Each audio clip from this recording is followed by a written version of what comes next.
seems that we're on the brink of electricity crisis, but I'm here to let you know how to implement a few basic tips on saving electricity. But first, what is electricity? Electricity comes in two distinct forms. Source electricity, which comes from a hydro scheme or a battery, or static electricity, which is stored in your hair, sofas, or loafer type shoes. We have fast electricity, which is good for switching on lights. Fast electricity is faster than a rattlesnake. So unless you're highly trained, you have very little chance of getting away from it. What is voltage and amps? Voltage is what we use to measure the speed at which the disc in your meter is spinning. We could have used knots, but boats already use that. Amps are what bands use to play their electric guitars and organs through.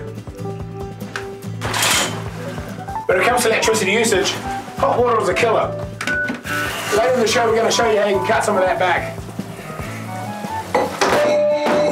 So what are sparks then? Well, sparks are a little piece of jumping electricity, which don't have room in wires or electric appliances.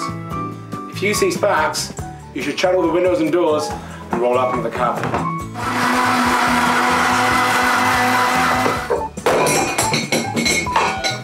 Multitasking with your power, it's important. Why waste money on the gas heater? You're cooking a meal anyway.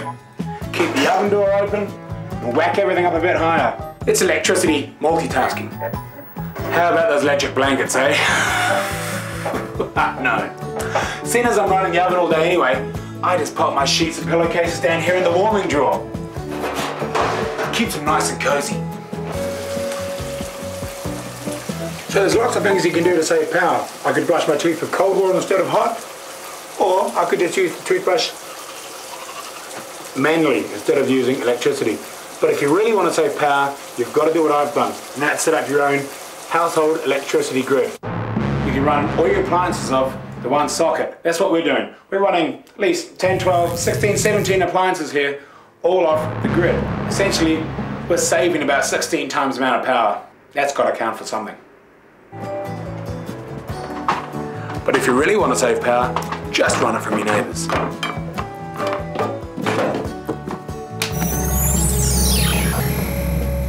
Check this out. I've installed my own little turbine unit inside the toilet flush mechanism. Every time I flush, I'm effectively generating my own electricity. Let's have a look.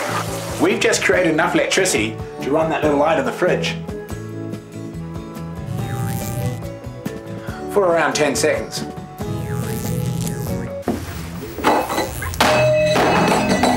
Seriously though, if you really want to save electricity, you'll probably have to invest in one of these self-conducting electric suits.